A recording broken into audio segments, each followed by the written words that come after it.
Assalamualaikum warahmatullahi wabarakatuh. Perkenalkan, nama saya Agung Kuncoro, NPM 1901011005 dari jurusan Pendidikan Agama Islam Fakultas Tarbiyah dan Ilmu Keguruan Institut Agama Islam Negeri Metro dari kelas C.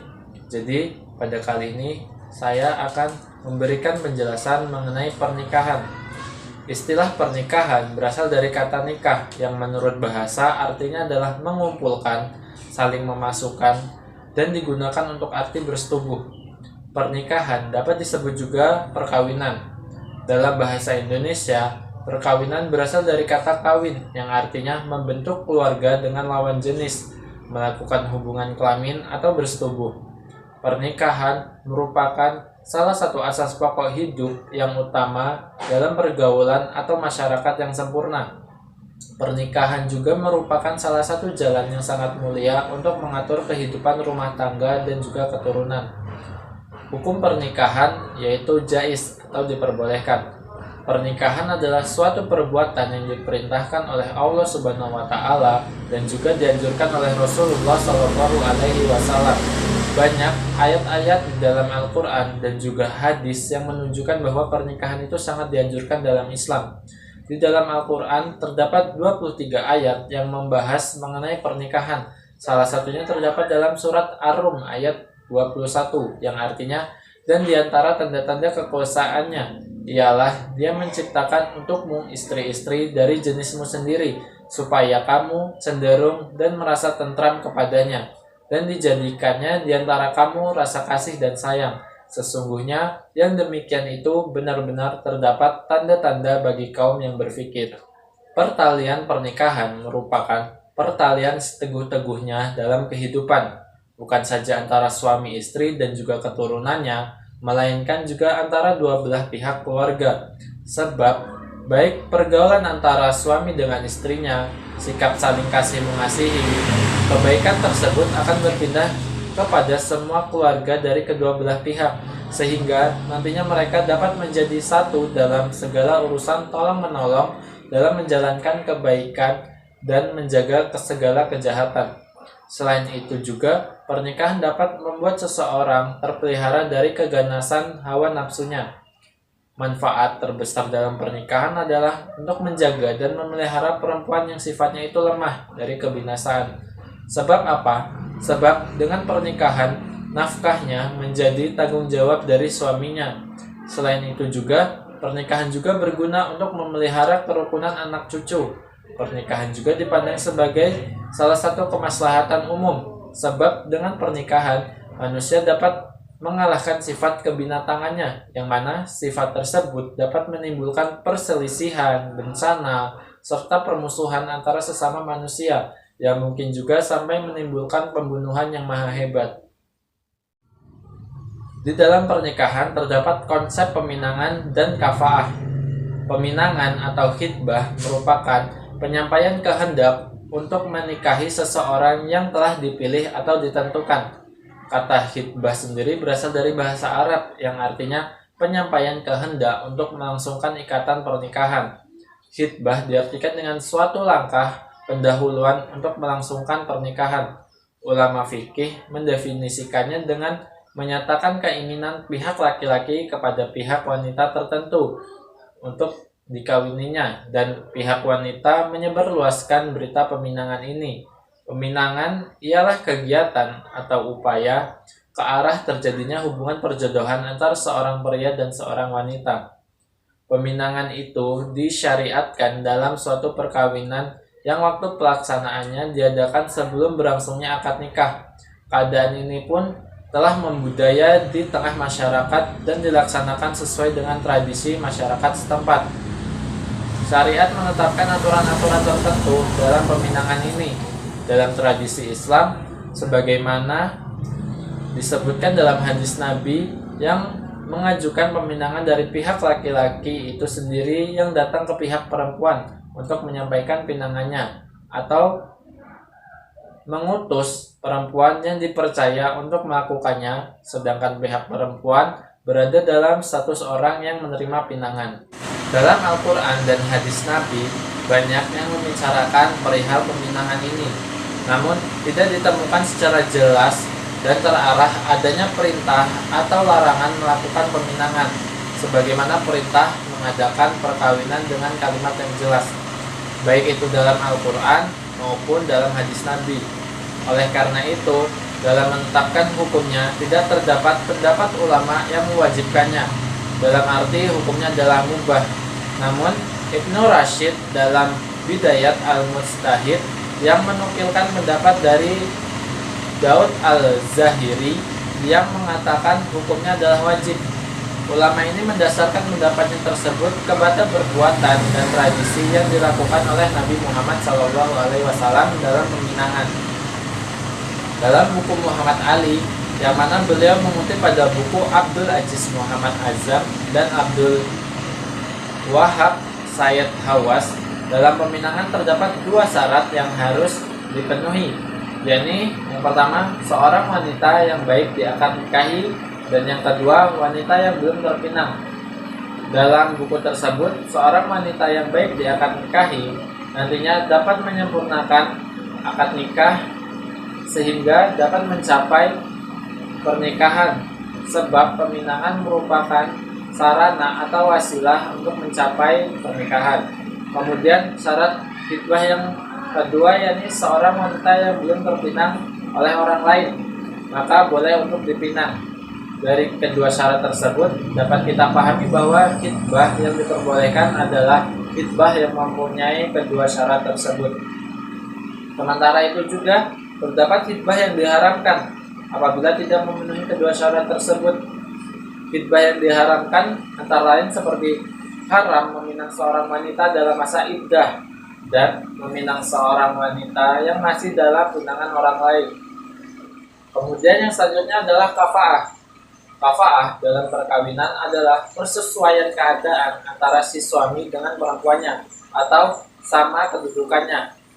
Suami seimbang dengan istrinya di masyarakat, sama baik akhlaknya dan juga kekayaannya.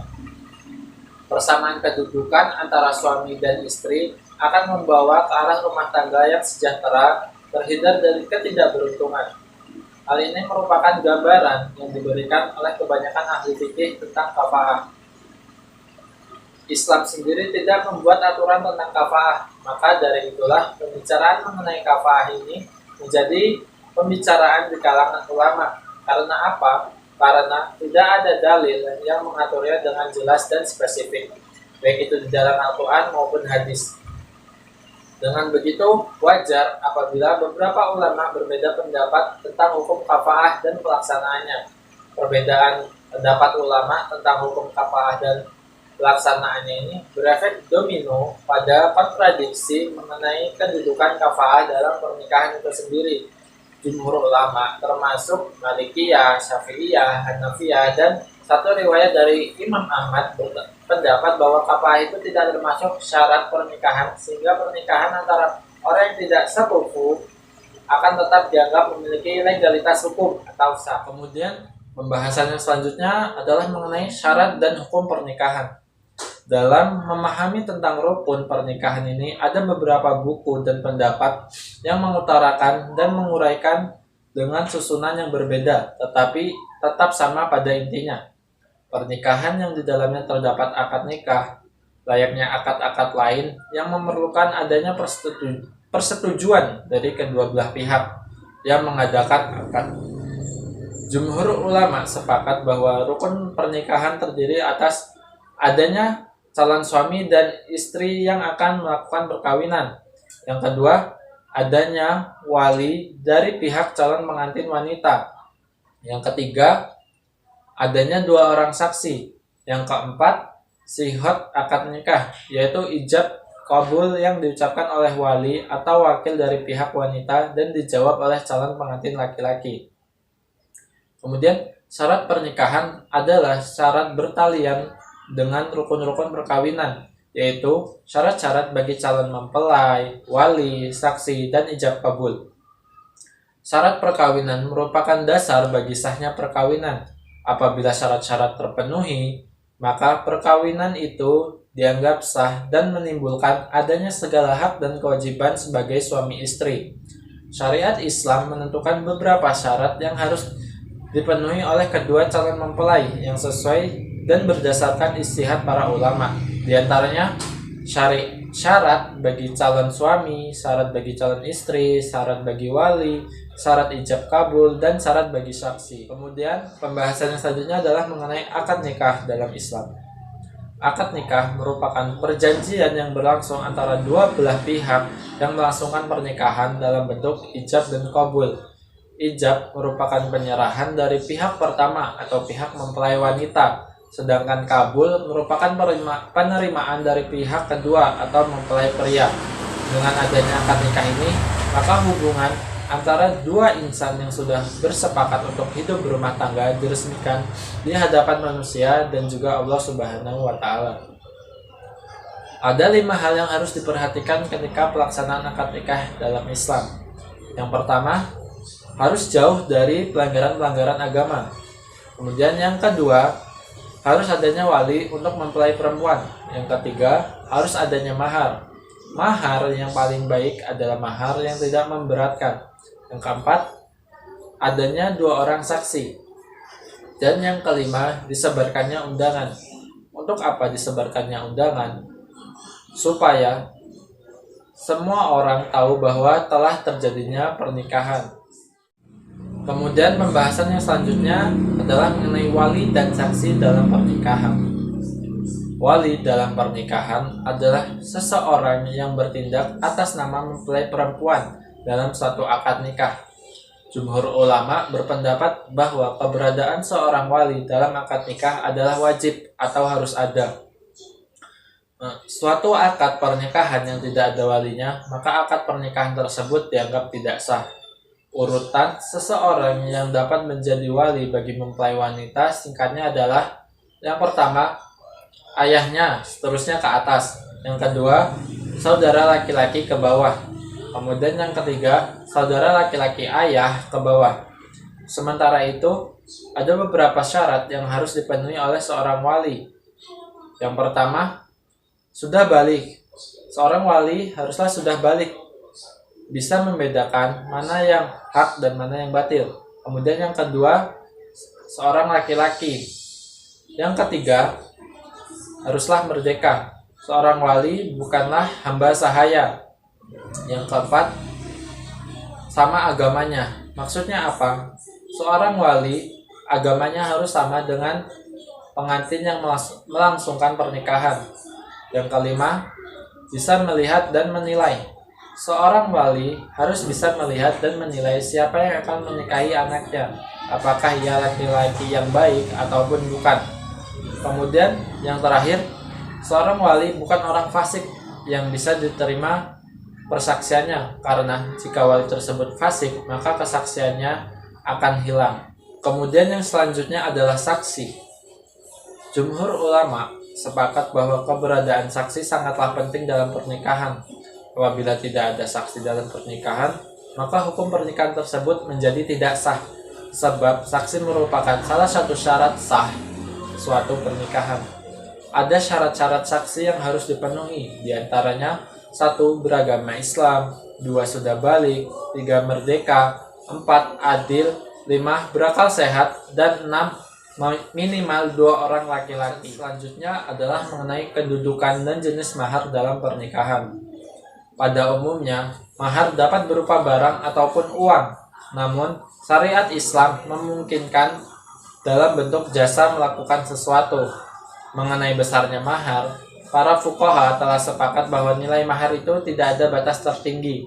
Pemberian mahar dalam Islam memang tidak dibatasi. Akan tetapi, nilai mahar haruslah sesuai dengan kemampuan pihak laki-laki dan atas ridho seorang wanita yang akan dinikahi.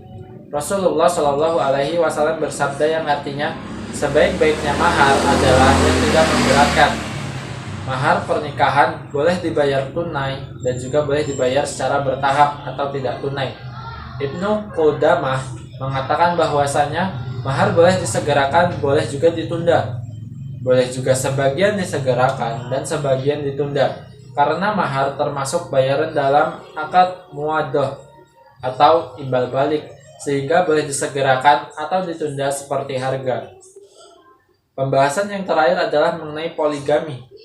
Poligami secara umum dapat dipahami dengan ikatan perkawinan yang salah satu pihak atau suami menikahi lebih dari satu istri dalam waktu yang bersamaan.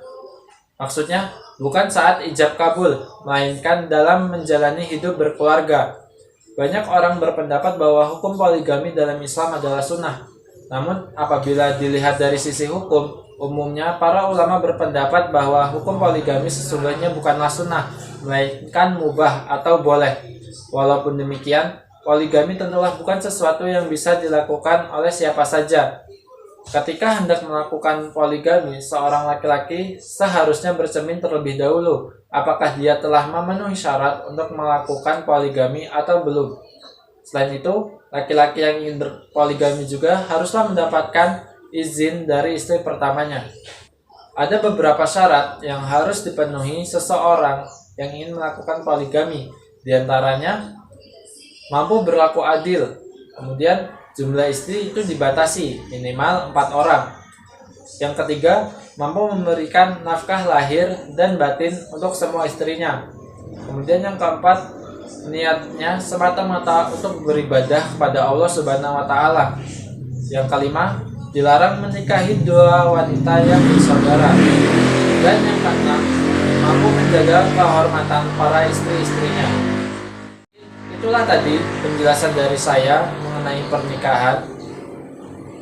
Apabila terdapat banyak kesalahan dan juga kekurangan, saya mohon maaf, saya akhiri. Wassalamualaikum warahmatullahi wabarakatuh.